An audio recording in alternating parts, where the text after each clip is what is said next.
Pidato Perdana Menteri. Saya bagi pihak pengerusi dan jawatan kuasa cawangan mengucapkan terima kasih dan syabas atas kehadiran tuan-tuan dan puan-puan pada malam ini. Bagi memulakan pertemuan kita pada malam ini, marilah kita bersama-sama membacakan surah Al-Fatihah.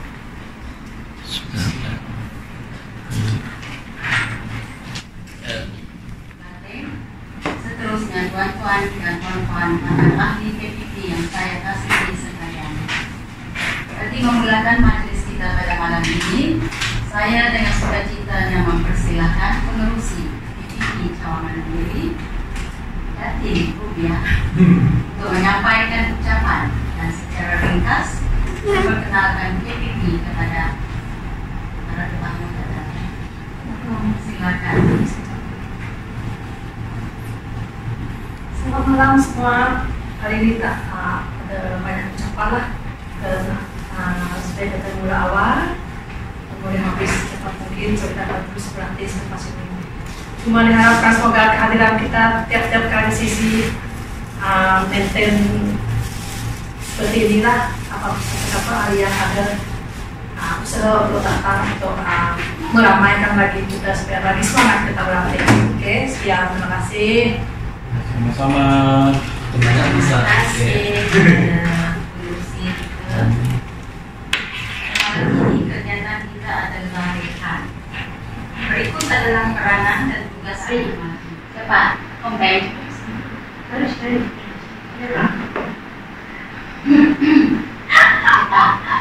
Tapi kami sudah tulis tuh.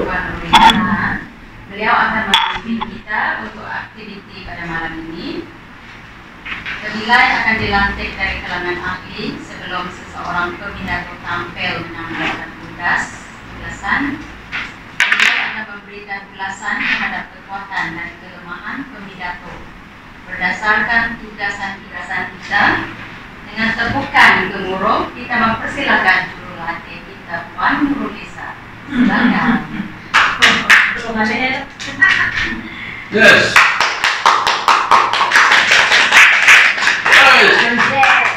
Menunjuk tugasan 18, yakni mendapatkan sokongan dalam pemilihan. Okey, semua ada buku? Kita boleh buka buku masing-masing.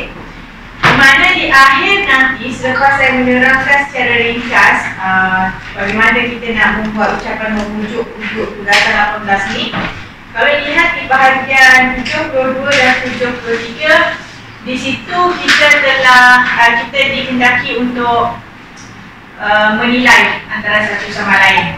Okey? Dan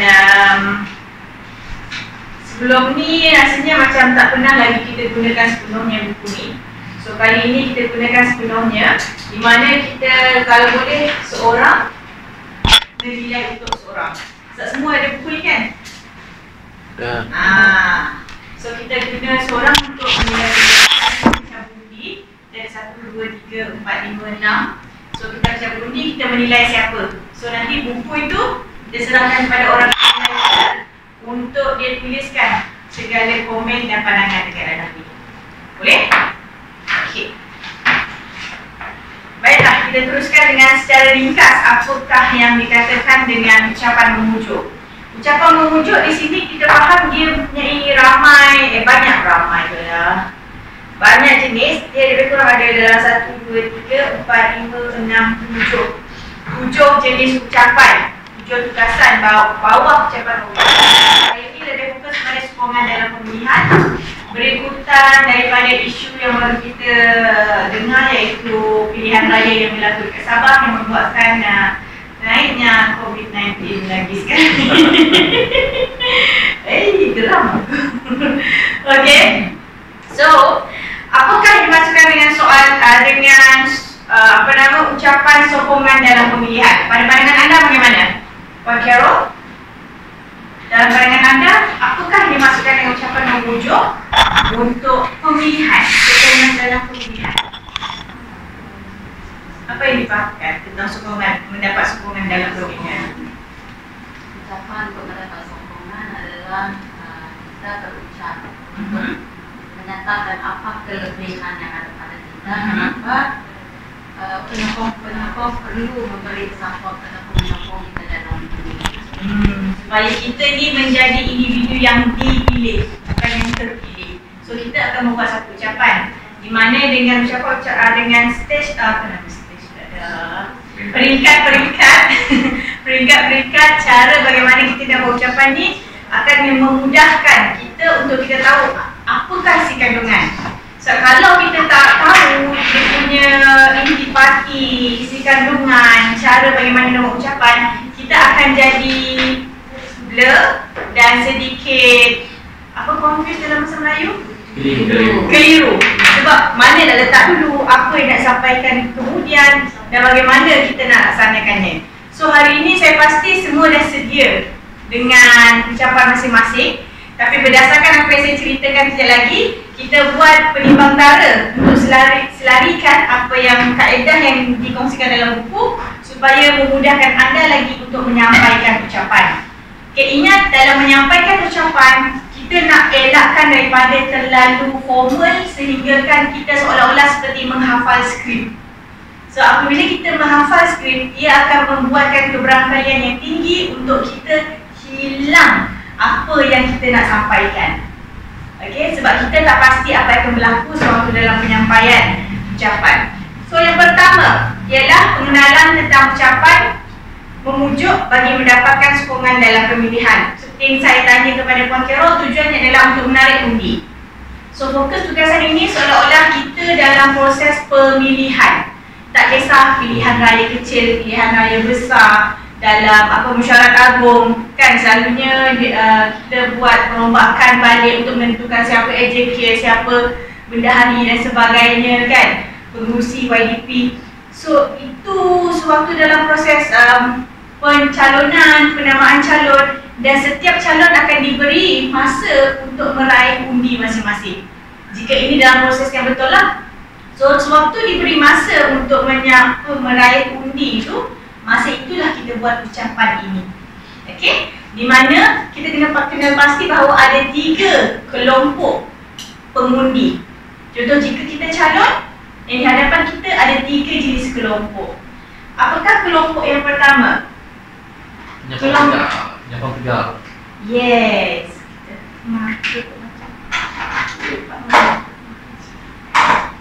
Kita ada 3 kelompok. Di mana kelompok A ialah yang memang akan sokong kita. Sebab mereka ni lah yang mencalonkan nama kita kan. Kelompok B ialah yang terang-terang Menentang. tak sokong. Dengan erti kata yang lebih manisnya ialah mereka menyokong calon lain. Okey? Yang kelompok ni ialah atas pagar. Maknanya tujuan ucapan ini dilakukan ialah untuk kita, sebab yang ini memang dah sah-sah dah sokong. Jadi kita nak tarik undi yang ini untuk bersama dengan yang ini.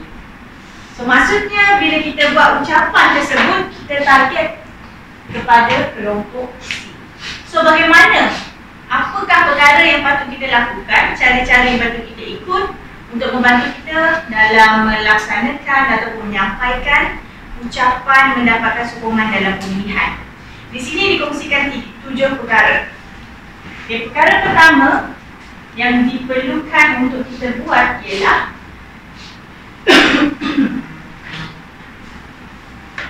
membina hubungan. Okay, kita kena membina hubungan, terutama sekali untuk kelompok C. Apakah yang dimasukkan dengan membina hubungan? Okey, yang pertama sekali ingat tak, sebelum ni saya selalu terangkan bahawa penampilan sangat penting. Jadi kali ini pun sama, kita kena menampilkan penampilan yang disukai. Bukan sekadar berpakaian segak, cantik dan menawan, tapi juga dari segi perwatakan.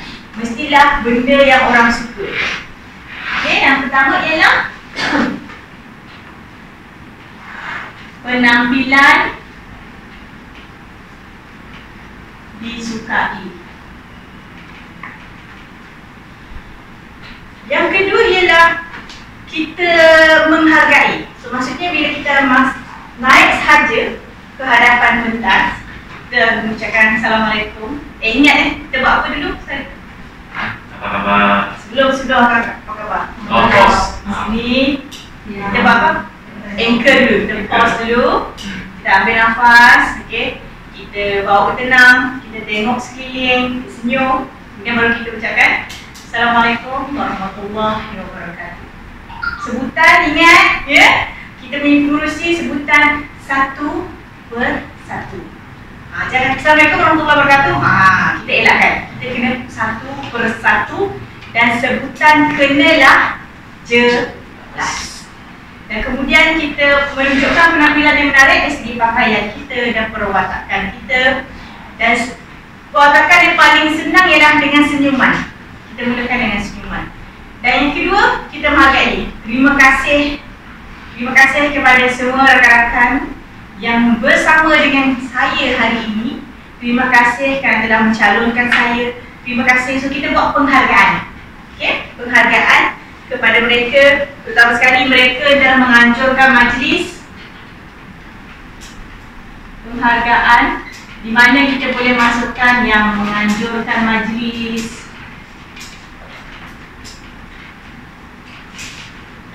kemudian yang apa nama? Yes, yang memberi sokongan kepada anda. Okay, yang hadir pada masa tersebut. So kita buat penghargaan. Yang ketiga, kita masukkan dalam ucapan kita ialah dari segi gurau senda. Okay, gurau senda ini lebih untuk membantu supaya membina hubungan. Sebab kita nak elakkan daripada memberi ucapan yang terlalu formal, membuatkan orang rasa macam apa dia cakap ni kan. So kita buat dia nampak lebih santai. So kita boleh masukkan gurau senda. Sedikit cerita. Cerita ni mungkin apa yang berlaku dengan anda sebelum anda berada di situ. Sebagai pembuka kata lah. Dan kemudian boleh juga masukkan dengan ataupun bertanya soalan. So konten yang pertama ialah membina hubungan, di mana kita muliakan dengan penampilan kita yang disukai. Kemudian kita menghargai orang di hadapan kita, ada orang yang menganjurkan, orang yang memberi sokongan. Dan seterusnya kita masukkan elemen seperti gurau senda, cerita ataupun bertanya soalan. So itu adalah komponen yang pertama. Okay. Yang kedua pula ialah yang perlu untuk kita masukkan, perkenalkan diri. Masa inilah baru kita mengenalkan diri kita, iaitu siapakah kita. Nama anda, okay, kalau bekerja di mana dan sebagainya, dan mengapa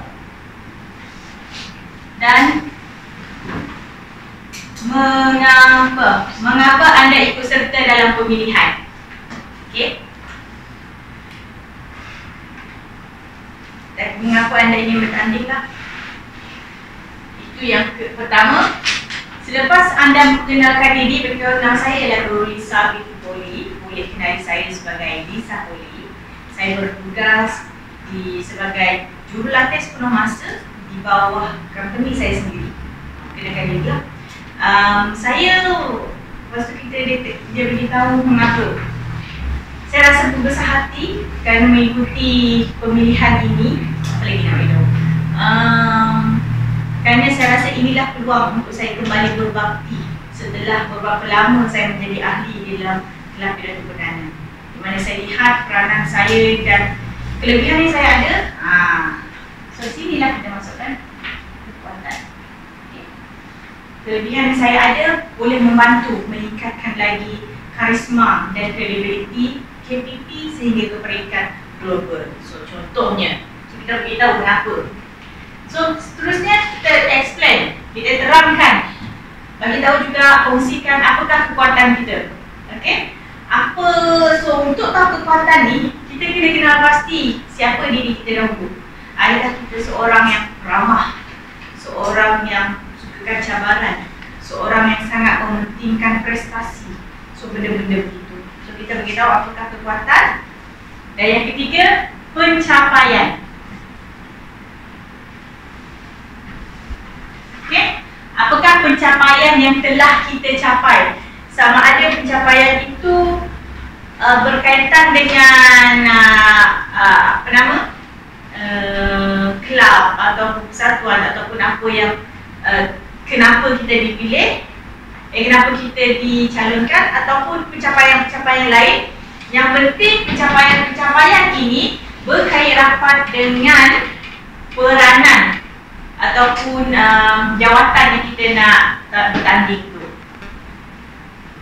Itu adalah yang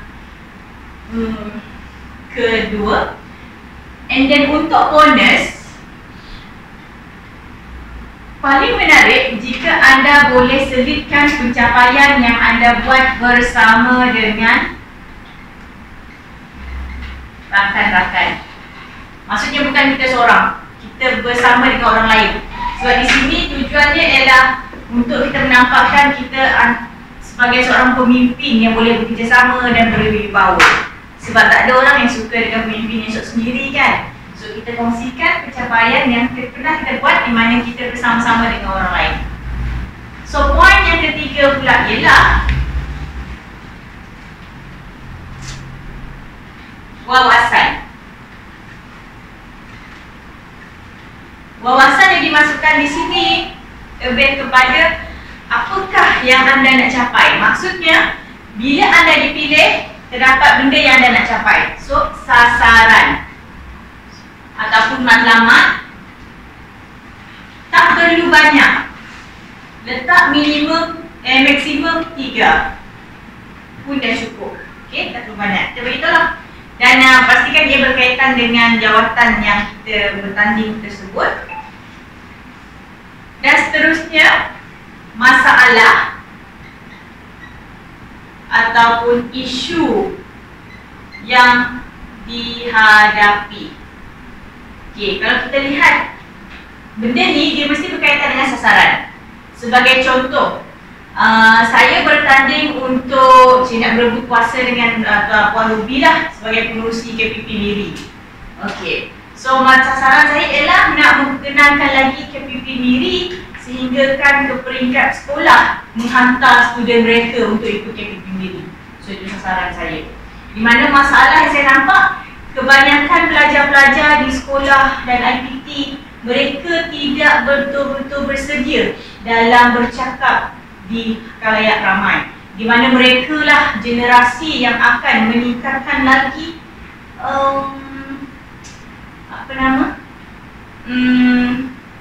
meningkatkan lagi pembangunan Malaysia, contohlah. So maksudnya masalah apa yang kita sasarkan berkait rapat dengan masalah yang dihadapi. Dan sekaligus kita akan letakkan antara alternatif ataupun penyelesaian kepada masalah. Supaya pengundi tu dia nampak lebih jelas. Oh, maksudnya Lisa ni dia jelas dia nak capai apa bila dia jadi pengurusi nanti. Sebab dia nampak masalah ni yang berlaku. Okey? Dan oleh kerana masalah tersebut, dia dah ada perancangan dah apakah penyelesaian untuk menyelesaikan masalah. Okey. Dan yang last sekali, setiap sasaran ataupun matlamat, kita letakkan kata kunci yang ringkas dan mudah diingat. Contohnya kata kuncimu yang mudah, yang ringkas dan mudah diingat, bagi tahu melentur buluh biar dari rebungnya. Something seperti itulah. Okey, di mana kita nak kaitkan dengan sasaran tu tadi, supaya pengundi ingat bila kita sebut tu, oh ingat Lisa cakap, dia sebut ni, oh ingat Karish cakap gitu. So yang keempat, elemen yang keempat perlu dimasukkan ialah, ini saya boleh kata macam cantas lah, cantas calon lain. di mana kita nak bagi tahu bahawa cadangan dan rancangan calon lain tu tak baik, kurang baik. Cadangan kurang baik ataupun tidak terlalu membantu seperti cadangan kita. Dan kemudian kita boleh juga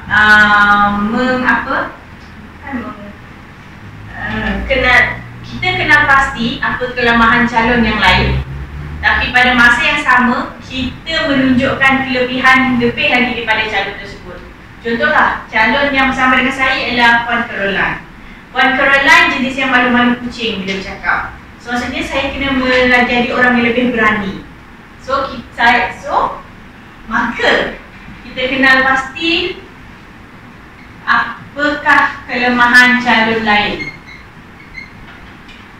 Bukanlah dengan erti kata bila kita berucap kita beritahu, oh calon yang bertanding untuk jawatan yang sama ni Puan Caroline dia tak cukup berani.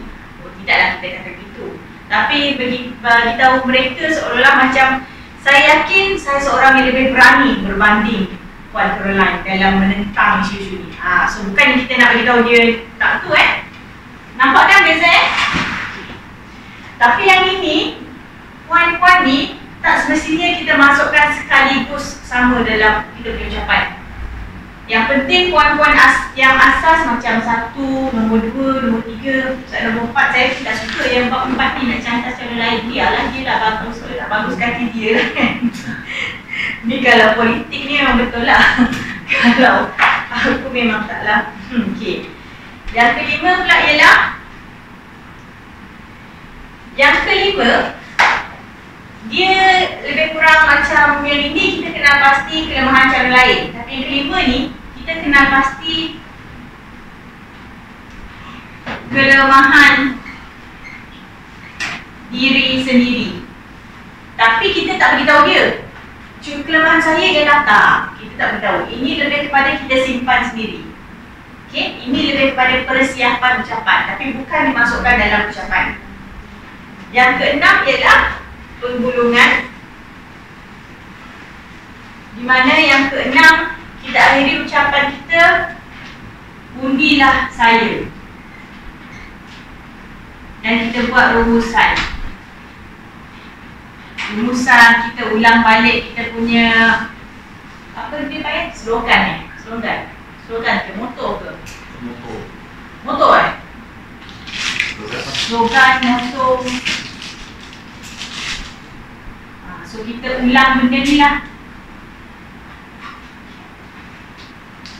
Dan yang last sekali, yang terakhir ialah sentiasa dalam proses kita membuat ucapan tu kita kekalkan pandangan mata, okay? Gerakan badan, intonasi suara. Ini antara 3 benda yang sangat penting. Pandangan mata, intonasi suara, dan apa tadi? Pandangan mata, intonasi suara, dan bahasa badan.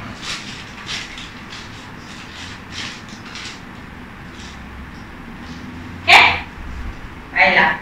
So itulah antara 7 perkara yang berkaitan dengan ucapan memujuk, iaitu bagi mendapatkan sokongan dalam pemilihan. Okay, so saya bagi tahu, saya bilang balik, kita kena faham ada 3 kelompok. Ada kelompok yang menyokong, ada kelompok yang tak menyokong, dan ada kelompok yang atas pagar. So ada 7 perkara yang perlu kita ambil titik beratkan bagi membantu kita menyampaikan ucapan ini. Di mana yang pertama sekali ialah kita kena mulakan dengan membina hubungan. Lepas kita berjaya membina hubungan dengan poin-poin seperti penampilan kita kena tunjukkan supaya orang suka kita. Yang kedua, kita tunjukkan penghargaan. Orang mengajukan majlis, orang yang menyokong kita, dan orang yang berada di hadapan kita. Dan seterusnya kita sedikit santai di mana kita boleh gurau senda, kita boleh kongsi cerita dan juga ataupun bertanya soalan. So dengan poin ini akan sebagai pengenalan ucapan untuk kita membina hubungan sebelum kita perkenalkan diri. So apakah elemen patut kita tekankan dalam perkenalkan diri? Kita bagi tahu kita siapa. Okey? Bagi tahu kita kerja apa dan sebagainya. Dan ceritakan sedikitlah latar belakang kita dengan institusi ataupun persatuan ataupun kelab tersebut dan mengapa kita memilih untuk bertanding. Seterusnya kita ceritakan apa kekuatan kita dan apakah pencapaian yang kita pernah lakukan.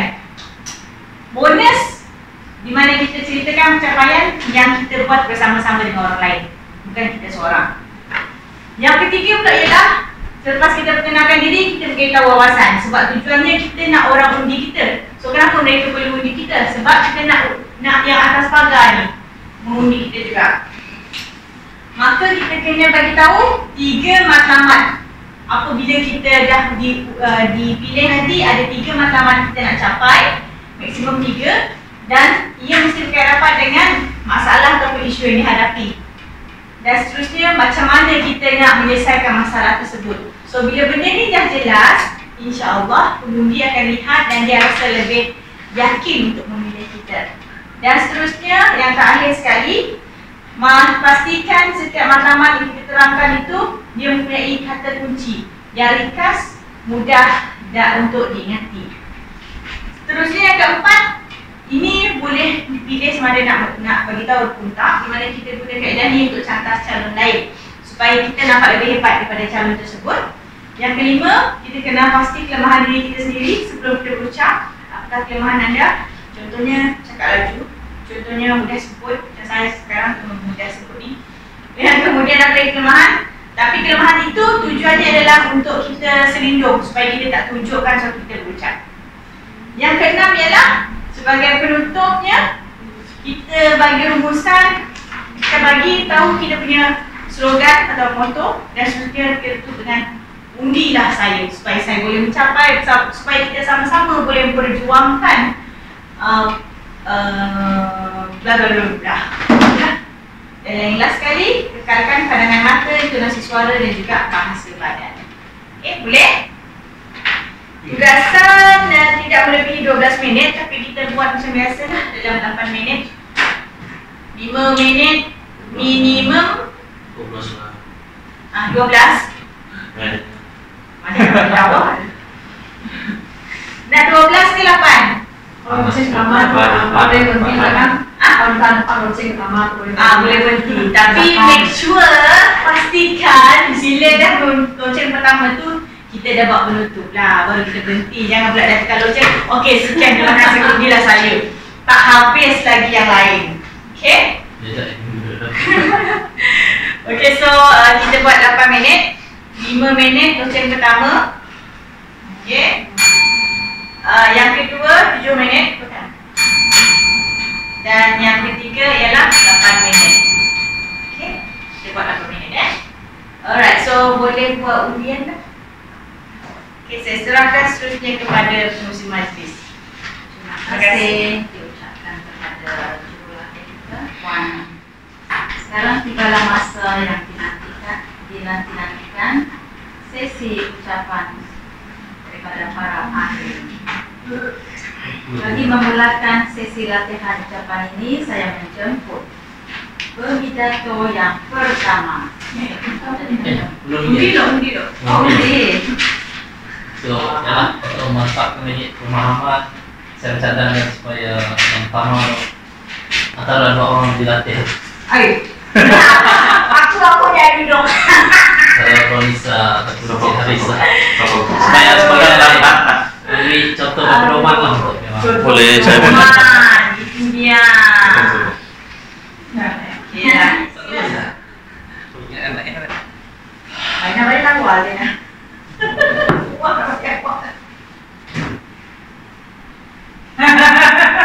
Kue tangga saya gini ke kok. Lihat raya apa?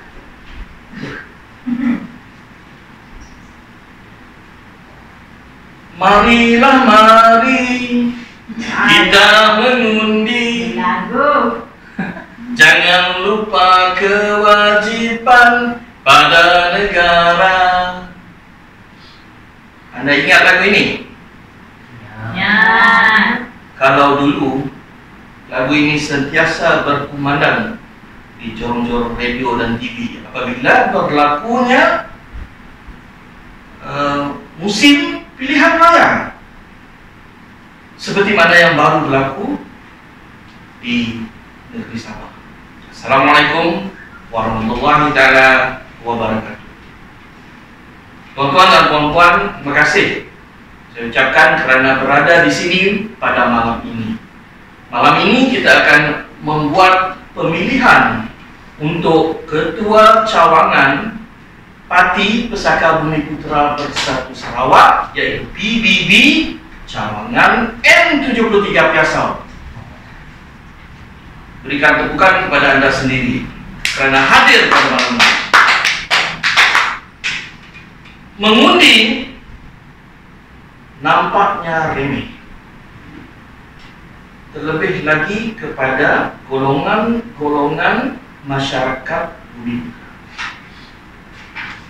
Saya selaku salah seorang daripada ahli jawatan kuasa di dalam Cawangan N73 Piasau ingin menawarkan diri saya untuk menjadi ketua cawangan pada sesi yang akan datang. Kerana saya melihat bahawa masyarakat kita masih lagi ditakut lama memikirkan tentang biasalah pilihan raya, mereka tu akan datang. Kalau tak ada pilihan raya, mereka tak datang. Jadi ini kebiasaan berada di dalam fikiran masyarakat kita, khususnya orang-orang Melayu. Saya bercakap begini sebab gitu juga saya. Siapa di sini yang sudah mendaftar sebagai pengundi? Boleh katakan? Terima kasih. Anda semua menjadi rakyat Malaysia yang bertanggung jawab. Siapa di sini yang sudah mendaftar tadi dan pernah pergi mengundi? Okey. Ada yang dah mendaftar tapi tak sempat nak pergi mengundi. Kemungkinan besar pada masa itu dia berada di luar kawasan ataupun kampung tempat beliau sepatutnya nak mengundi. Betul. Kalaulah kita diberikan peluang untuk memilih ketua yang kita rasa boleh memikul tanggungjawab, yang kita rasa juga boleh menyelesaikan pelbagai masalah, yang kita rasa juga boleh membawa kita ke hadapan di arena kehidupan baru ini, seharusnya kita harus memperhatikan dan rewind. Anda tahu saya tak tahu rewind. Tak kan? Saya di sini sangat berbesar hati lah kerana berada di hadapan anda, karena saya menawarkan diri saya untuk menjadi ketua. Nah, apa yang akan saya pikul apabila saya menjadi seorang ketua ataupun ketua cawangan PBB N73 Piasau nanti? Pertama sekali, saya menyokong tentang slogan GPS, yaitu Gabungan Parti Sarawak, yang mana PBB ada di dalamnya dan merupakan teraju ke atas GPS. GPS adalah satu parti yang agak besar yang merangkumi parti-parti, manakala PBB adalah satu parti yang merangkumi ahli-ahli. So, dalam ini kita ada GPS yang di dalamnya ada 4 parti yang digabungkan menjadi satu parti besar. Apabila pilihan raya nanti kita ada satu logo yang akan kita ikut. Jadi saya menyokong Slogannya yaitu utamakan Sarawak. Sarawak first. Kenapa saya sokong ini? Anda setuju atau tidak? Kalau saya katakan selama ini kita orang Sarawak di Sarawak terpinggir. Kita orang Sarawak berada di Sarawak, tetapi yang menjadi ketua kita adalah orang yang bukan orang Sarawak. Kita orang Sarawak berada di Sarawak, tidak diberikan peluang untuk membuat kerja-kerja di Sarawak.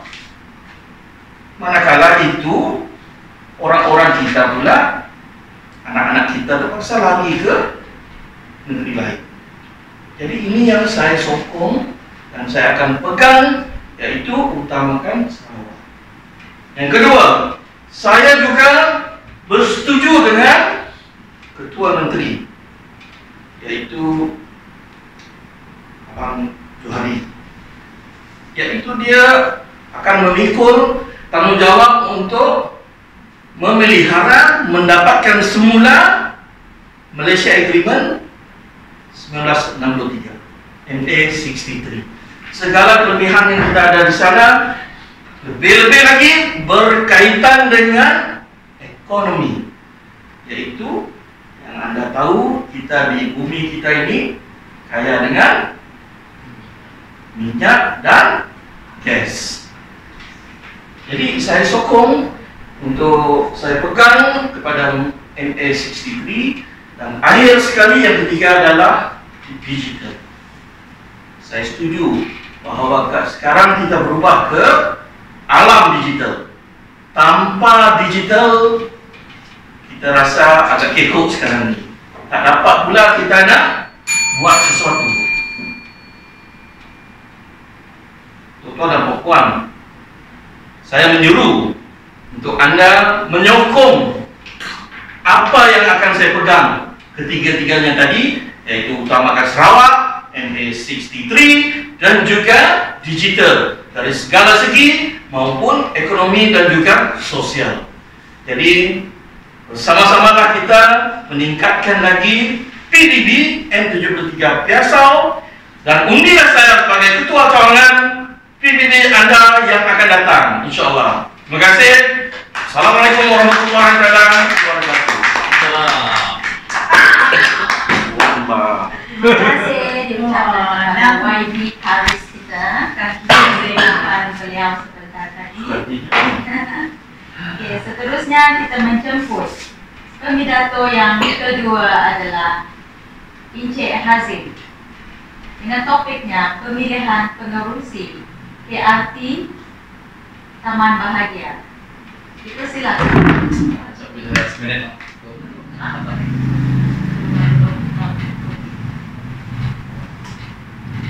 Tuan-tuan dan puan, sebelum saya mulakan bicara, saya ingin menyuruh dan mengajak anda semua untuk berhenti dan berfikir sejenak tentang ungkapan yang pernah diucapkan oleh seorang tokoh pemimpin yang tersohor, yaitu Pak Nasir, mantan Perdana Menteri Indonesia. Kata beliau, pemimpin yang ideal adalah seorang pemimpin yang memahami, mengakui, dan menjalankan sepenuh hati kepimpinannya sebagai amanah yang diberi oleh Allah yang akan dipertanggungjawabkan pada akhirat. Assalamualaikum warahmatullahi wabarakatuh dan salam sejahtera. Terima kasih ucapkan kepada pengurusi majlis yang saya hormati, pengurusi jawatan kuasa pemilihan Kelab Rukun Tetangga Taman Bahagia, ahli jawatan kuasa KRT Taman Bahagia, tuan-tuan dan puan-puan yang saya hormati sekalian. Alhamdulillah, berkumpul kita pada hari ini di sini sama-sama kita berada pada majlis yang penuh gemilang bagi melaksanakan amanah dan tanggungjawab kita sebagai seorang penduduk di taman ini untuk mengundi pengurusi bagi Kelab Rukun Tetangga Taman Bahagia untuk sesi yang akan datang. Sebelum saya meneruskan, ingin saya merakamkan penghargaan kepada pihak penganjur telah mengadakan majlis umpama ini, memberikan peluang kepada saya untuk berkongsi dengan anda semua wawasan dan agenda yang akan saya fokuskan sekiranya saya terpilih nanti. Saya juga ingin menyatakan terima kasih yang tidak terhingga kepada penduduk taman di lorong 8 dan 5 di sana yang menyokong pencalonan saya, kepada ahli keluarga yang tidak henti-henti memberikan sokongan dan dorongan untuk saya terus memberi khidmat pada penduduk di taman. Sebelum saya meneruskan, ingin saya perkenalkan diri saya. Nama Muhammad Hazim Azhari, berumur 30 tahun. Saya bekerja sendiri. Pekerjaannya seperti mantan mundar-mandir tanpa jawatan. Sebab itu saya masuk pertandingan ini untuk dapatkan jawatan. Mengapa saya mencalonkan diri saya? Saya ingin untuk menabur dan memberi hikmat pada anda semua, dan saya percaya saya ada kemampuan untuk memberikan yang terbaik dan lebih baik untuk kesejahteraan kita semua. Pengalaman saya pernah menjadi pengurusi Persatuan Bapa-Bapa Progresif, di mana kita banyak membincangkan bagaimana untuk membangunkan pendapatan isi rumah, bukan nak tambah orang rumah, bukan, tidak. Kita tidak bincang pada itu. Antara program yang kita laksanakan bersama dengan kerjasama dengan agensi Lembaga Penduduk Pembangunan Keluarga Negara (LPPKN). Program, ada banyak program yang kita laksanakan, tapi saya ingin tengahkan dua program yang utama. Yang pertama, program Kamar Keluarga Mawaddah Warahmah, mana program berbentuk seminar, memberikan pendidikan dan membantu kita untuk mengukuhkan institusi keluarga melalui pendidikan dan kemahiran kekeluargaan. Yang kedua, program Dermaga, Dirimu Permata Berharga. Program itu terfokuskan pada golongan belia dan remaja. Kita berikan mereka kesedaran dan panduan tentang masalah dan gejala sosial yang melanda negara dan melanda masyarakat kita pada hari ini. Kita fokuskan pada masalah, punca masalah dan simptom masalah sosial. Alhamdulillah, kedua program ini bukan sahaja mendapat sambutan, bahkan dapat memberi impak yang positif kepada sekolah dan juga kawasan yang mempunyai masalah disiplin dan juga masalah sosial. Hari ini, dengan kesempatan yang ada, saya akan kongsikan wawasan dan agenda yang akan saya fokuskan sekiranya saya dipilih menjadi pengurusi KRT. Ada tiga yang saya ingin fokuskan. Yang pertama, aspek sosial. Yang kedua, aspek ekonomi. Dan yang ketiga, pendidikan. Untuk aspek sosial, kita tahu penduduk di Taman Bahagia mempunyai latar belakang keluarga yang pelbagai. Ada yang datang pada keluarga yang senang, ada yang datang pada keluarga yang susah cukup makan, ada yang datang pada keluarga yang susah nak berhenti makan. Jadi apa yang saya ingin lakukan, saya ingin menggerakkan kempen Sekeluarga Sekampit Beras, di mana kita akan menggalakkan penduduk di taman untuk menyumbangkan sekampit beras pada setiap bulan untuk diserahkan kepada pihak KRT dan akan disumbangkan kepada penduduk di taman ini yang kurang berkemampuan.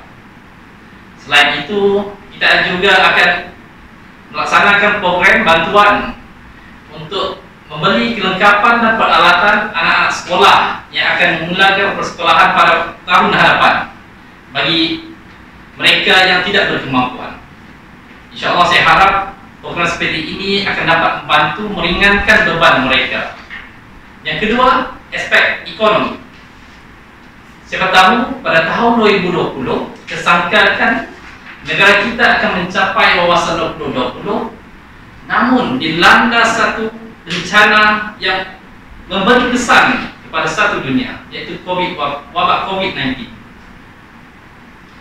Hari ini tidak cukup hanya suami saja mencari nafkah. Si istri pun kena turun membantu suami untuk meningkatkan pendapatan isi rumah. Ada yang mula berniaga, ada yang membuat kue, ada yang membuat pau, dan macam-macam lagi. Oleh itu, saya ingin menumbuhkan sebuah koperasi untuk taman bahagia untuk membantu penduduk kita untuk memasarkan produk mereka. Biar orang luar tahu kalau mereka nak merasa bahagia menelan inti pau, datang ke taman bahagia. Yang ketiga, aspek pendidikan. Pendidikan adalah perkara asas untuk semua anak kita. Kita akan dirikan sebuah pusat tuition dengan kadar yang berpatutan untuk anak-anak kita. Kita memiliki beberapa orang guru yang tinggal di taman ini. Mereka juga setuju untuk memberi khidmat secara percuma. Ada penjualan tersebut untuk menampung sewa premis tersebut. Mudah-mudahan semua program ini akan memberi manfaat pada semua penduduk di Taman Bahagia. Masalah di taman kita semakin meningkat. Kepala pun semakin pening. Nak makan Panadol. Panadol pun dah imun dengan masalah kita. Itulah, tuan-tuan dan puan-puan, saya juga manusia biasa. Saya juga mempunyai kelemahan dan kekurangan. Saya harapkan Anda semua dapat bersama-sama dengan saya bersama untuk mengangkat ekonomi dan kesejahteraan Taman Bahagia. Saya tidak mahu bercakap tentang pemimpin atau calon-calon yang lain terlalu panjang, tapi saya yakin saya boleh berikan yang terbaik untuk Anda semua. Lumrah manusia, sebelum diangkat jadi pemimpin, doanya panjang, nak minta kesejahteraan, murah rezeki dan diangkat derajat. Tapi lepas dijadikan pemimpin, lain pula jadi doa. Wa anfusana wa anfusini, sibuk mengangkat orang lain. Akhirnya masalah kita tidak selesai. Oleh itu, tuan-tuan dan puan-puan, saya menyuruh Anda semua untuk mengundi saya pada esok hari. Undi Anda akan menentukan nasib kita untuk 3 tahun lagi akan datang. Saya akan akhiri ucapan saya dengan serangkap pantun. Pohon kelapa lebat berbuah, santan berisi idaman suri. Tak nak derita segera ubah, kuasa undi di tangan sendiri. Sekian, terima kasih. Assalamualaikum. Saya undi. Terima kasih. 938. Encik Hazim. Seterusnya pidato yang seterusnya kita tampilkan. Okey, Encik Faizul. Dengan ucapannya pemilihan KPP, Presiden KPP. Dalam fiction lah. Okey sekejap. Dengan Burino.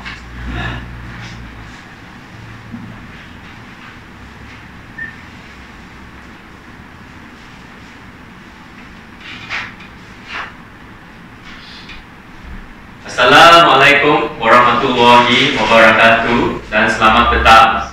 Saya ucapkan kepada pengerusi, Puan Rubiah dan adik-adik sekalian. Apa khabar semua? Sudah makan? Alhamdulillah. Hati-hati juga lah, sebab banyak kes sekarang kan. Jadi hari ini saya ingin nak mencalonkan diri saya secara fiction sebagai pengurus sebagai pengurusi untuk Kelab Pidato Perdana Diri. Dan alasan di belakang itu adalah saya ingin menumpukan pada 2 masalah utama.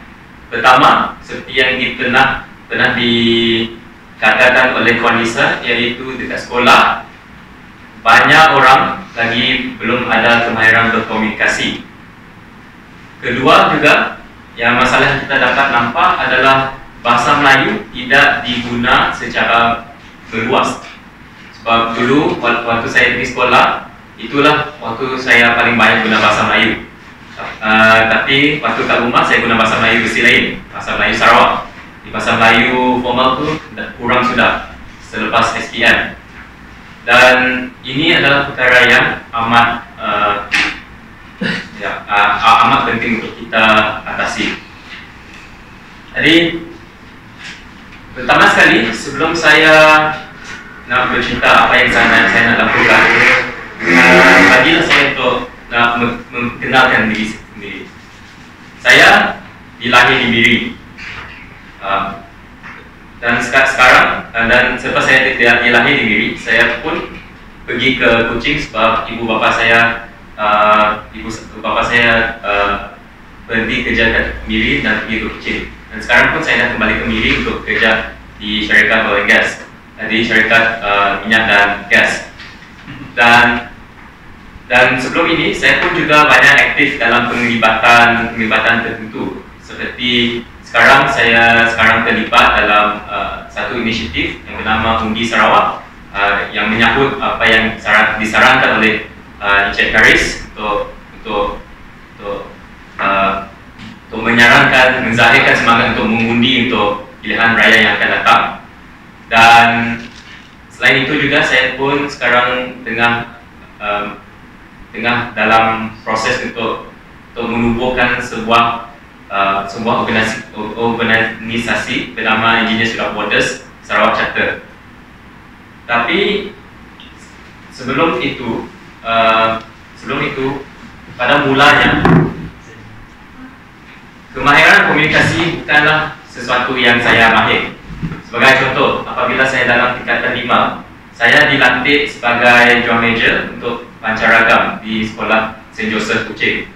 Dan pada masa itu, saya disuruh untuk memberi ucapan kepada ahli-ahli pancaragam tersebut. Dan pada waktu itu pun saya takut, saya tak pandai berucap, dan oleh itu pun ahli-ahli saya pun tak tahu apa nak buat. Dan dari situ juga saya pun terpaksa memperbaikikan diri saya dalam kemahiran komunikasi. Dan dari situ saya pun menyertai sebuah klub yang bernama Toastmasters. Dan dalam Toastmasters itu, Toastmasters ni macam klub pidato sikit lah, tapi dalam bahasa English. Jadi dari situ juga saya pun dapat memahirkan dalam komunikasi, dan saya dapat mencalonkan diri saya dalam pelbagai klub-klub lain seperti Majlis Perwakilan Pelajar dan sebagainya. Namun walaupun saya sudah tengok dari segi komunikasi, bahasa Melayu adalah merupakan salah satu yang saya masih perlu baiki. Sebab saya dapat ucap, tapi kalau nak translate sikit dalam kepala ini banyak a, n itu. Dan dari situ kita boleh nampaklah kegunaan klub pidato perdana dalam menzahirkan atau sebagai salah satu pendekatan untuk kita semua untuk meningkatkan penggunaan bahasa Melayu. Jadi ada beberapa perkara yang saya ingin nak cadangkan dalam mengatasi dua masalah, iaitu komunikasi dan dalam bahasa Melayu. Pertama, dari segi komunikasi, salah satu cara yang kita boleh guna untuk meningkatkan komunikasi adalah meningkatkan aktiviti selain daripada kelas yang selalu ada. Sebagai contoh, dalam kurikulum Toastmaster, mereka juga ada berbagai cabaran yang mereka kemukakan. Selain daripada memberi ucapan, mereka juga mencabarkan anda untuk memberi workshop ataupun mengajar skill set dalam komunikasi. Kerana apabila kamu terpaksa mengajar, kamu pun lebih banyak belajar sendiri. Selain itu juga, mereka juga mempunyai learning path atau arus ataupun kurikulum dalam kepimpinan. Sebab klub pidato ini bukan sahaja tempat untuk kita belajar komunikasi, tetapi ini juga merupakan salah satu platform untuk kita meningkatkan kemahiran kita dalam kepimpinan. Jadi dari situ kita boleh melaksanakan inisiatif dalam workshop, dan dari situ juga kita pun secara nasionalnya kita pun harus sedar bahawa kelab pidato ini bukan terhad kepada diri saja ataupun kucing saja. Kelab pidato ini amat luas. Kita pun ada dekat Semenanjung, ada dekat Brunei, dan tak silap saya ada juga dekat Indonesia. Dan dari situ juga kita haruslah menggunakan itu sebagai salah satu kelebihan kelab pidato dengan mengadakan seperti camp kepimpinan online, di mana setiap jawatan kuasa, jawatan kuasa KBP boleh bertemu dan berbelajar daripada satu sama lain. Dan dari situ juga kita pun boleh tengoklah, ini merupakan salah satu platform untuk kita untuk mempromosikan bahasa Melayu. Sebab dari UNESCO pun kita boleh lihat bahasa Melayu ini adalah salah satu bahasa yang paling terawal di dunia, dan ini adalah bahasa yang antarabangsa juga, daripada Taiwan ke Kepulauan New Zealand. Bahasa Melayu sebenarnya adalah bahasa yang boleh seperti yang kita lihat di Indonesia juga, yang boleh menyatukan berbagai kaum di Indonesia juga. Jadi dari situ juga saya rasa kelab pidato boleh memainkan peranan penting seperti bekerjasama dengan berbagai pihak seperti Dewan Bahasa, Pustaka dan sebagainya.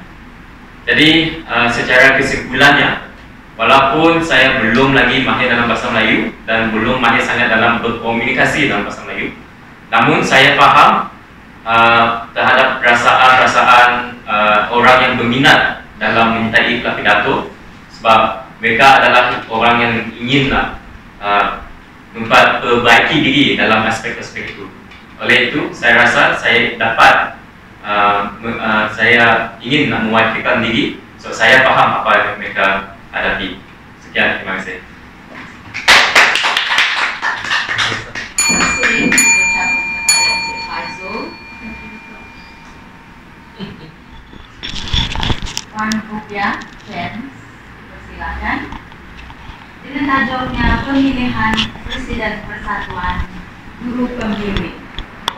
Selamat sejahtera rakan-rakan seperjuangan, hadirin yang berada di Dewan yang indah petang ini.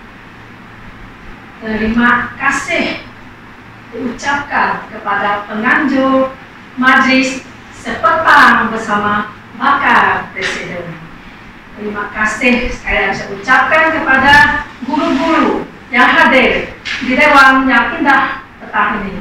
Tentunya senyuman keceriaan wajah Anda sekarang melambangkan betapa penting dan meriahnya majlis kita pada hari ini, karena kita semua berkesempatan bertemu dengan bakal Presiden yang akan bertanding pada pemilihan Presiden Persatuan Guru Pembimbing MIRI. Sebelum saya bercerita dengan lebih lanjut lagi, ingin saya ucapkan terima kasih juga kepada rakan pihak lawan saya dan semua yang lain di majlis ini. Seperti mana yang kita sudah maklum, penubuhan Persatuan Guru Pembimbing adalah setusan ide dari saya sendiri. Sudah 3 tahun Persatuan Guru Pembimbing ini ditubuhkan, di mana tahun lepas saya sendiri sebagai presidennya. Dan atas sokongan rekan-rekan sekalian, Anda memilih lagi saya sebagai bakal presiden untuk tempoh 3 tahun lagi. Terima kasih banyak-banyak kepada semua yang mencadangkan saya, Puan Rupiah James, untuk bakal presiden Anda seterusnya. Kalau kita sama-sama mengimbau kembali pencapaian saya pada penggal-penggal yang lepas, tentunya kita semua sedar kita perlu lagi meneruskan, terutamanya saya sendiri ingin meneruskan lagi agenda visi saya yang belum tamat. yang belum ada kesudahannya, yang saya ingin lanjutkan lagi untuk tempuh seterusnya. Dan di sini saya ingin menyuarakan bahwa jika saya dipilih lagi, saya ingin menyeru kepada rekan-rekan semua untuk terus menyokong perjuangan saya ini, karena di akhir jalan ceritanya kita semua ahli-ahli guru-guru pembimbing ini yang akan mendapat manfaatnya. Mungkin ada di antara kita yang belum tahu lagi apakah itu Persatuan Guru Pembimbing. Guru pembimbing ini bukan hanya pembimbing kepada budak-budak istimewa ataupun pelajar istimewa, tetapi budak-budak di aliran perdana yang datang belajar ataupun tuition ke pusat-pusat jagaan ataupun ke sekolah kerajaan yang memerlukan bimbingan untuk terus berjaya dalam pelajaran mereka. Yang mana penumpuhan ini dulu dicetuskan karena kita memerlukan satu persatuan sebagai suara para guru pembimbing untuk menjaga kebajikan guru-guru dan sebagai perantara mesra antara guru dan ibu bapa. Sebagaimana yang Anda sudah maklum, tak tumbuh tak melata, tak sungguh saya tak kata.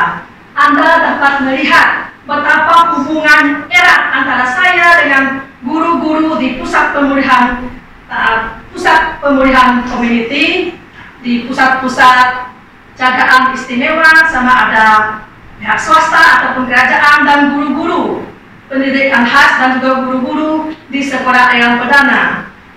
Dan ini memudahkan lagi kita untuk terus bersama dan berjuang terhadap visi yang ingin saya utarakan.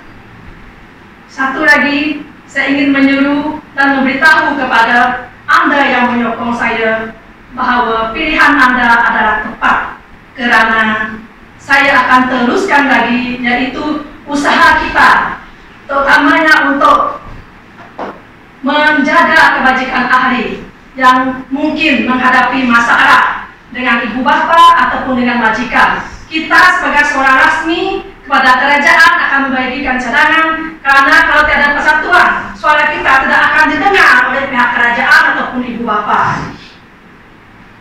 Hadirin dan rekan seperjuangan sekalian,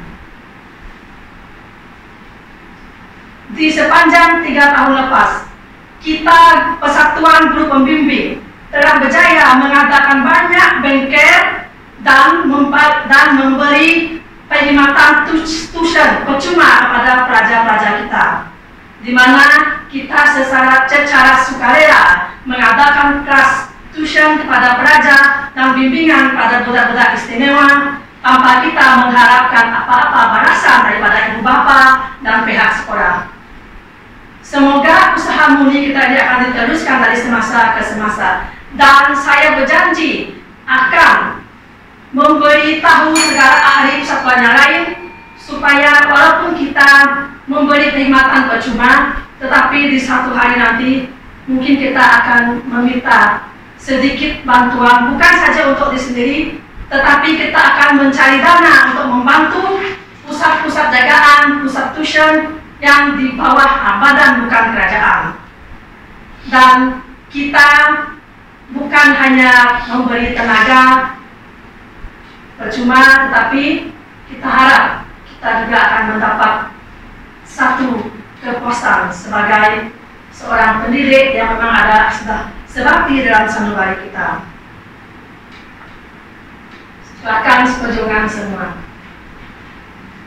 Pemilihan presiden akan diadakan dalam 3 minggu lagi. Tepuk dada, tanya selera. Pilihan tepat di tangan Anda. Sebelum saya mengakhiri ucapan saya pada majlis sepetang bersama bakal presiden Persatuan Guru Pembimbing Miri, saya ingin menyeru supaya segala sokongan, segala visi kita ini akan sama-sama kita teruskan. Kita sama melanjutkan lagi kesinambungan objektif pencapaian hebat kita tahun lepas untuk diteruskan di tempoh 3 tahun lagi akan datang. Sekian, terima kasih.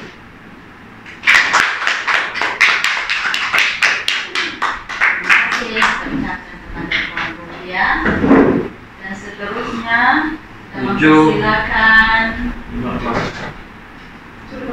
Pidato yang kelima. Ada dua. Carol kan? Carol. Hah? Oke, Wan Caroline. Baru baca soalnya. Persiapanku belum Patut sama. Oke, pemilihan Presiden Persatuan Wanita Inspirasi Tidak. Ya.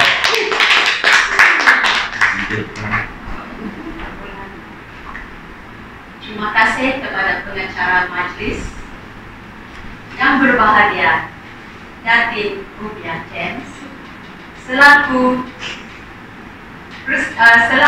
penasehat Persatuan Wanita Inspirasi Negara ataupun dikenali sebagai WIN, ahli jawatan kuasa, tuan-tuan dan puan-puan yang dihormati sekalian. Syukur kehadirat yang ilahi, atas rahmatnya kita dapat bertemu pada majlis pada malam ini, majlis makan malam Persatuan WIN pada malam hari ini. Terlebih dahulu saya ingin mengucapkan terima kasih kepada semua ahli jawatan kuasa kerana telah berjaya menganjurkan majlis yang serba indah ini. Tanpa sokongan Anda semua, tiadalah majlis kita akan berlangsung pada malam hari ini, dan tiadalah saya akan berdiri di tengah-tengah kalian pada malam hari ini. Sekali lagi saya ingin mengucapkan setinggi-tinggi terima kasih kepada semua ahli dan ahli jawatan kuasa kerana masih mempercayai kepimpinan saya untuk terus bertanding di dalam jawatan tertinggi sebagai Presiden Persatuan WIN. Usaha, sokongan dan kerjasama daripada kalian semua sepanjang kita bekerjasama di dalam Persatuan WIN sangat-sangat saya hargai. Jasamu, jasa kalian tetap ku kenang hingga akhir hayat. Izinkan saya untuk memperkenalkan diri saya. Nama saya adalah Wan Caroline Guna, selaku Presiden Persatuan WIN. Seperti yang kita sedia maklum bahawa visi dan misi kita adalah seperti visi adalah untuk menyatukan wanita Malaysia ke arah kehidupan yang lebih cemerlang dan kondusif. Manakala misi kita adalah sebagai platform jaringan yang tanpa sempadan untuk mempromosikan kecemerlangan diri melalui program ilmiah, kemahiran dan jati diri. Antara aktiviti yang telah kita lakukan adalah seperti kita mengadakan bicara usahawan, kita juga mengadakan perkongsian maklumat, kita juga mengadakan bengkel, seminar, latihan, Haiti di kalangan ahli-ahli.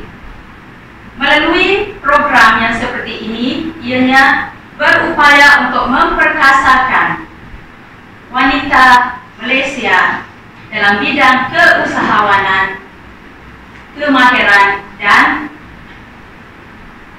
kepakaran. Sekiranya saya akan menang di dalam pertandingan ini, saya telah menetapkan wawasan saya bahawa saya akan membawa Persatuan WIN melebarkan sayapnya ke peringkat antarabangsa agar kita akan lebih dikenali, dipersada di mata dunia, dan kita akan menjadi wanita yang dikenali di seluruh dunia. Dan kita juga akan mampu untuk berdaya saing.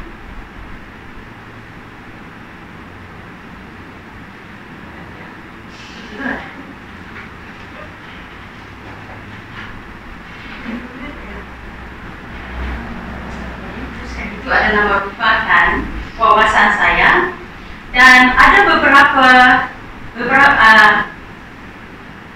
masalah yang mungkin akan timbul untuk menyekatkan wawasan ini untuk mencapai kejayaan adalah kurangnya komunikasi di dalam bahasa Inggris apabila kita ingin menuju ke peringkat antarabangsa. Jadi cara kita hendak menyelesaikan masalah ini adalah kita akan mempertingkatkan taraf pendidikan dan juga memberi latihan dalam komunikasi dalam bahasa Inggris di antara golongan usahawan wanita. Ada beberapa golongan yang akan kita sasarkan untuk mencapaikan wawasan kita ini berjaya adalah terbagi kepada dua sasaran. Golongan yang pertama adalah daripada golongan belia, kerana mereka adalah merupakan peneraju ataupun pelapis kepada kepimpinan negara. Manakala golongan yang kedua pula adalah sasaran kedua pula ialah daripada golongan profesional dan usahawan yang telah berjaya, di mana mereka akan membantu kita untuk mengongsikan ilmu dan kemahiran kepada ahli dan juga kepada usahawan-usahawan yang baru.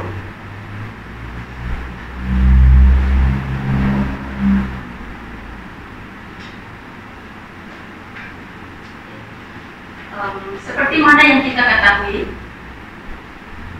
di mana seluruh dunia ini telah dilanda oleh satu wabak penyakit yang telah memberikan kesan kepada seluruh dunia, terutama sekali di dalam segi ekonomi dan pendapatan rakyat. Dan ada beberapa daripada kalangan ahli dan usahawan kita yang juga telah mendapat kesan daripada masalah COVID-19 ini, dari segi ekonomi dan pendapatan. Jadi ada beberapa daripada usahawan kita juga yang tidak mendapat bantuan daripada pihak kerajaan oleh kerana syarat-syarat yang tidak mengikuti seperti yang telah ditetapkan oleh pihak kerajaan. Jadi masalah ini telah kami perbincangkan dan saya sendiri yang akan berjumpa dengan Menteri Jabatan Kebajikan mengenai masalah ini, dan saya akan pastikan bahawa semua ahli dan usahawan wanita akan mendapat bantuan dan perhatian daripada pihak kerajaan. Sebelum saya mengakhiri ucapan saya menyeru kepada kalian semua untuk memilih saya dalam jawatan yang akan datang. Sekiranya saya terpilih, saya berjanji akan memantapkan lagi persatuan WIN ke arah yang lebih tinggi, lebih mantap lagi. Sekian, terima kasih.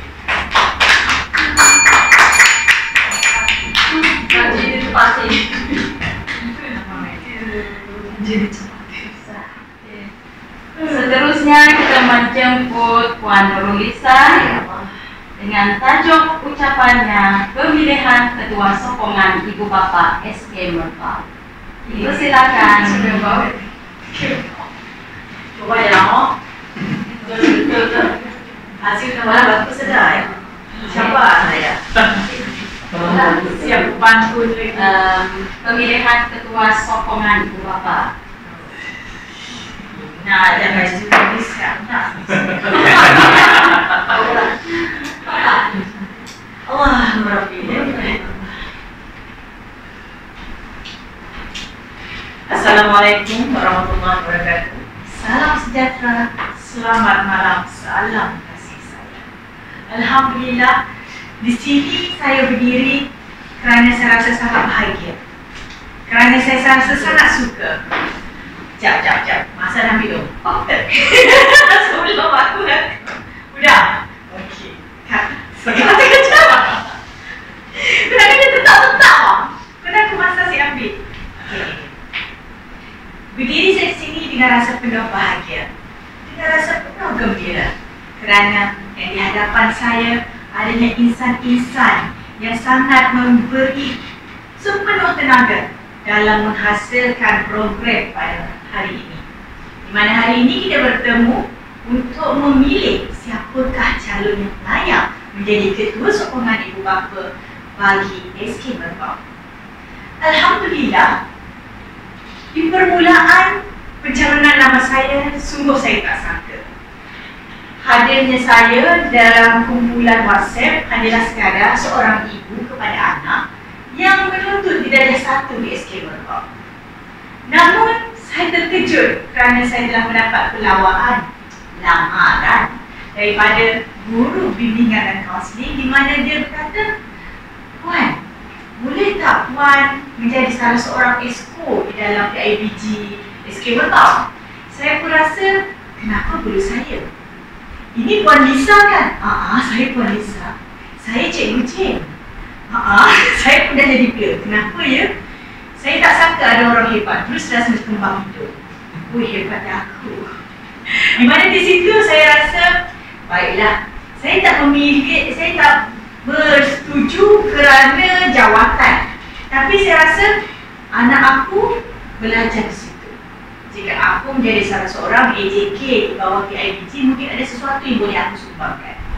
Dan tanpa semena-mena, dalam satu program bertemulah dengan ahli-ahli jawatan kuasa untuk IDP dan tak sangka berjumpa juga dengan guru besar Cikgu Jemali. Cikgu Jemali, guru besar SK Merbau. Dan tak semena-mena mereka berkata mereka nak mencari ketua sokongan untuk ibu bapa. Dan mata bertumpu melihat kepada saya. Saya pun rasa macam, kenapa saya? Di situlah bermulanya saya melihat bahawa peranan saya, kekuatan saya untuk bersetuju untuk mencalonkan diri juga dalam pemilihan. Oleh itu, itulah saya di sini. Nama saya Nurul Lisa, dikenali sebagai Madam Lisa.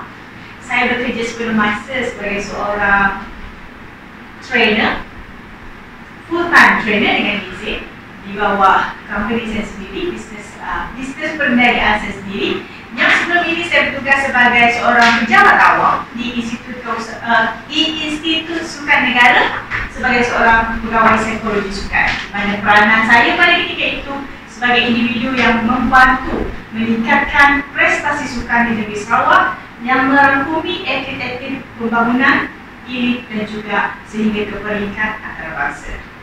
Namun, berhenti pekerjaan saya di situ tidak bermaksud berhentinya kerjaya.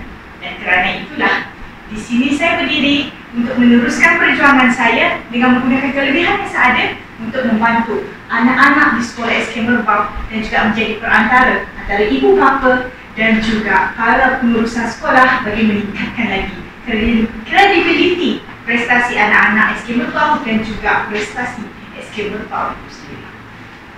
Rakan-rakan puan-puan yang saya hadapi, yang saya temui di majlis yang sungguh indah ini sekali. Pemilihan saya sebagai ketua sokongan ibu dan bapa, di mana saya melihat ada dua perkara yang saya rasa itu merupakan elemen yang paling penting untuk saya kekalkan, bawakan supaya menjadi tumpuan anda semua. Di mana ia seiring dengan apabila SK Merbau telah dilantik menjadi salah sebuah sekolah yang mengamalkan transformasi sekolah untuk tahun 2025 yang dikenali juga sebagai TS25. Di mana di Miri kita dah ada beberapa buah belas sekolah dan pada tahun ini SK Merbau terpilih. Oleh kerana itu, dengan adanya program modul TS25 ini, dia memberikan bahawa SK Merbau akan dinaik taraf untuk menjadi sekolah yang memberikan kemudahan yang terbaik kepada anak-anak dari segi prestasi mereka, dari segi emosi mereka dan segi keseluruhan sekolah itu sendiri. Namun, jika tanpa sokongan dan juga bantuan daripada ibu bapa, ia tidak akan menjadikan transformasi 2025 itu menjadi kenyataan. Iaitu saya sebagai ketua, bakal ketua yang akan anda pilih untuk menjadi sokongan ibu bapa dan tim ketua sokongan ibu bapa. Dua perkara yang saya lihat. di mana benda ini sangat berkerapat dengan masalah yang berlaku di ketika ini. Yang pertama, pentingnya hubungan yang harmoni antara ibu bapa dan juga pihak sekolah, di mana dengan hubungan harmoni ini akan meningkatkan lagi prestasi. Oleh itu, sasarannya saya pertama ialah harmoninya perhubungan, tingkatnya prestasi. Maka di sini saya meminta peranan sebagai perantara antara ibu bapa dan pengusaha sekolah untuk para ibu bapa lebih memahami apakah peranan mereka dalam membantu pihak sekolah untuk mengukuhkan lagi perhubungan antara anak murid, ibu bapa dan juga guru-guru. Mana pentingnya peranan antara satu sama lain bagi meningkatkan kebersamaan dan meningkatkan produktiviti prestasi di sekolah sekolah kebangsaan Merbau. Yang kedua, masalah yang dilihat ialah dari segi fasiliti. Fasiliti SK Merbau sangat-sangat uzur dengan kepadatan anak murid yang terlalu ramai sehingga kan mendapat ada dua sesi, sekolah sesi pagi dan sekolah sesi petang, yang membuatkan kemudahan fasiliti yang ada di SK Merbau tidak mampu menampung sepenuhnya dan memberi kualiti yang terbaik. Itu pentingnya peranan ibu bapa di sini untuk bersama-sama berganding bahu untuk memberikan yang terbaik buat anak-anak kita. Kerana yang bersekolah di situ adalah anak-anak kita dan pasti kita mahukan yang terbaik buat anak-anak kita.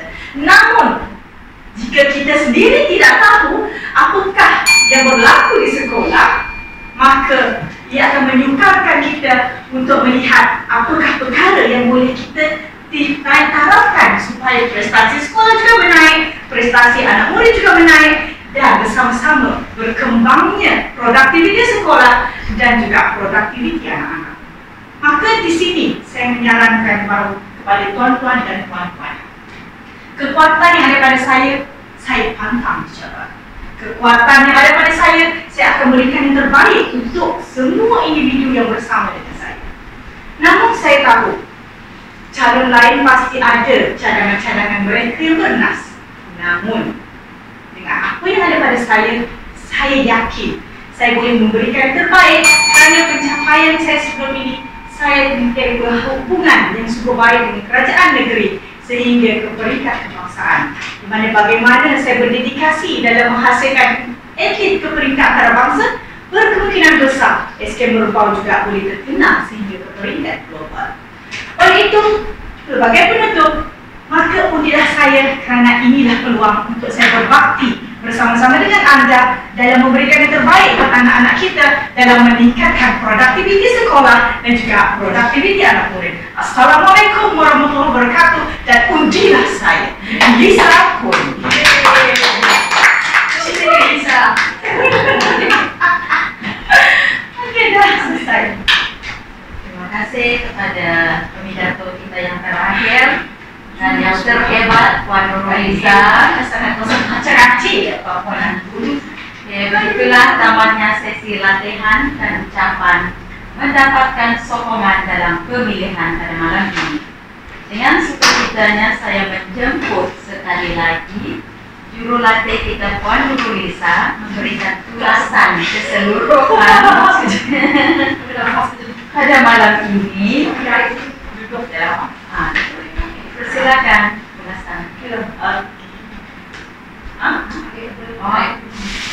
Okey, alhamdulillah, terima kasih kepada semua ahli yang telah bekerjasama yang saya rasa macam sangat mengagumkan, luar biasa pada hari ini. Semua berusaha memberikan yang terbaik, semua berlatih dengan menyediakan ucapan masing-masing, dan mudah-mudahan dengan tugasan ini akan membantu anda untuk lebih membiasakan diri lagi dalam memantapkan pengucapan awam.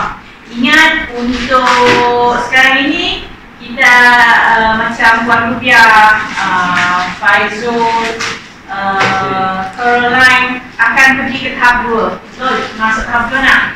Azim tahap 2 tak tidak? Tahap 2.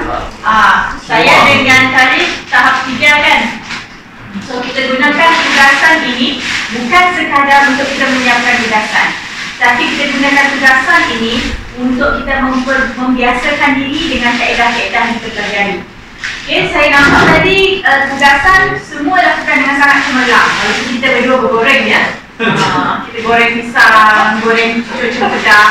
Dan hari ini saya nak mencadangkan kepada pengurusi, kita nak boleh tak pengurusi kita buat satu itu apa nama macam gamification punya style, di mana setiap kali kelas kan kita akan pilih siapakah pembidato terbaik pada hari tersebut. So mereka akan dapat star.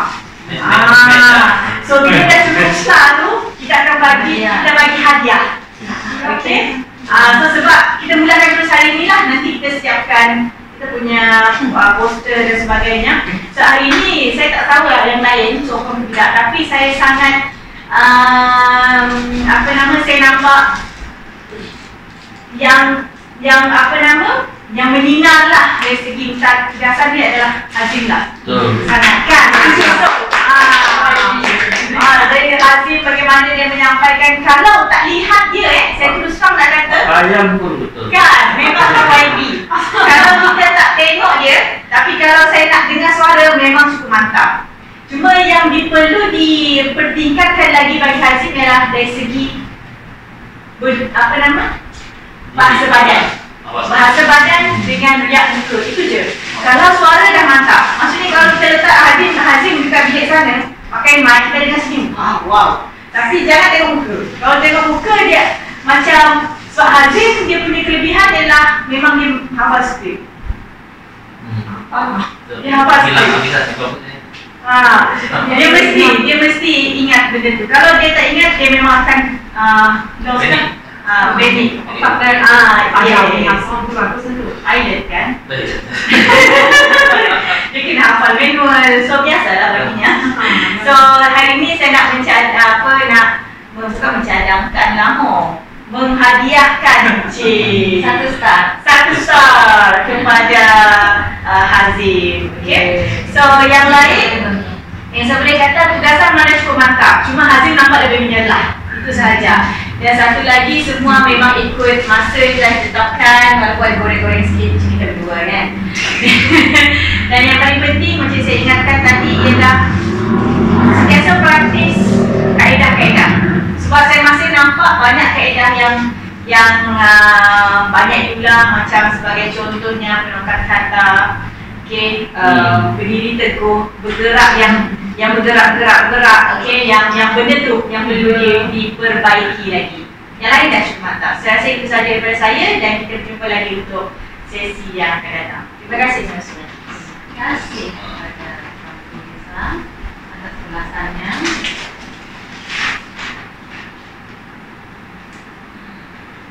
Tutup ya. Sekian, dan kita sudah berakhir di sini. Sekian, terima kasih. Sehingga kita akan bertemu.